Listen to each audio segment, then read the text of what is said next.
ഭൂമിയിൽ ഒരു ഭാഷയും ഒരു സംസാര രീതിയും മാത്രമേ ഉണ്ടായിരുന്നുള്ളൂ. കിഴക്ക് നിന്ന് വന്നവർ ഷീനാറിൽ ഒരു സമതല പ്രദേശം കണ്ടെത്തി അവിടെ പാർപ്പുറപ്പിച്ചു. നമുക്ക് ഇഷ്ടികയുണ്ടാക്കി ചുട്ടെടുക്കാം എന്ന് അവർ പറഞ്ഞു. അങ്ങനെ കല്ലിനു പകരം ഇഷ്ടികയും കുമ്മായത്തിന് പകരം കളിമണ്ണും അവർ ഉപയോഗിച്ചു.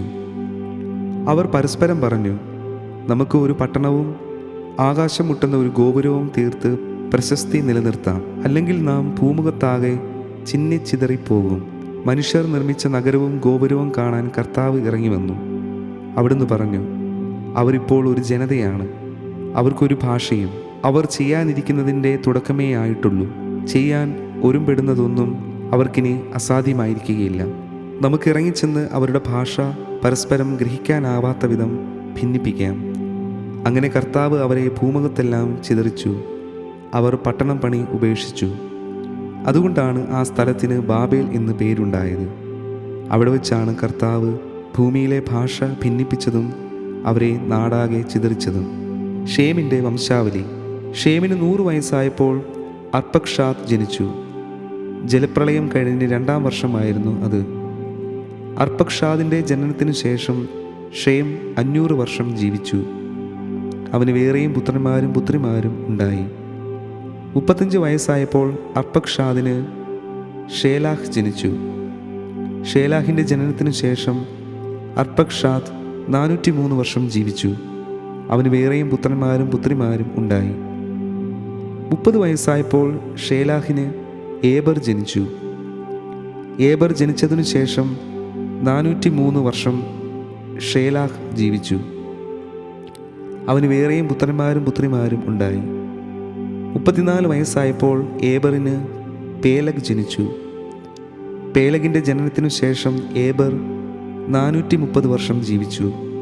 അവന് വേറെയും പുത്രന്മാരും പുത്രിമാരും ഉണ്ടായി. 30 വയസ്സായപ്പോൾ പേലഗിന് റെവു ജനിച്ചു.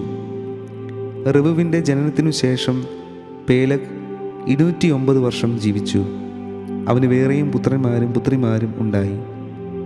32 വയസ്സായപ്പോൾ റെവുവിന് സെരൂഗ് ജനിച്ചു. സെരൂഗിൻ്റെ ജനനത്തിനു ശേഷം റെവു 207 വർഷം ജീവിച്ചു.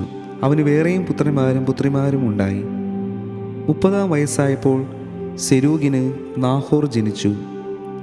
നാഹോറിൻ്റെ ജനനത്തിനു ശേഷം സെരൂഗ് 200 വർഷം ജീവിച്ചു. അവന് വേറെയും പുത്രന്മാരും പുത്രിമാരും ഉണ്ടായി. 29 വയസ്സായപ്പോൾ നാഹോറിന് തേരാഹ് ജനിച്ചു. തേരാഹിൻ്റെ ജനനത്തിനു ശേഷം നാഹോർ 119 വർഷം ജീവിച്ചു. അവന് വേറെയും പുത്രന്മാരും പുത്രിമാരും ഉണ്ടായി. 70 വയസ്സെത്തിയതിനു ശേഷം തേരാഹിന് അബ്രാം, നാഹോർ, ഹാരാൻ എന്നീ പുത്രന്മാർ ജനിച്ചു. തേരാഹിൻ്റെ പിന്മുറക്കാർ ഇവരാണ്. തേരാഹിൻ്റെ പുത്രന്മാരാണ് അബ്രാമും നാഹോറും ഹാരാനും. ഹാരാൻ്റെ പുത്രനാണ് ലോത്ത്. തൻ്റെ പിതാവായ തേരാഹ് മരിക്കുന്നതിന് മുമ്പ് ഹാരാൻ ജന്മനാടായ കൽദായരുടെ ഊറിൽ വെച്ച് ചരമമടഞ്ഞ്. അബ്രാമും നാഹോറും വിവാഹം കഴിച്ചു. അബ്രാമിൻ്റെ ഭാര്യയുടെ പേര് സാറായി. നാഹോറിൻ്റെ ഭാര്യയുടെ പേര് മിൽക്ക. അവൾ മിൽക്കായുടെയും ഇസ്കയുടെയും പിതാവായ ഹാരാൻ്റെ മകളാണ്. സാറായി വന്ധ്യയായിരുന്നു. അവൾക്ക് മക്കളുണ്ടായില്ല.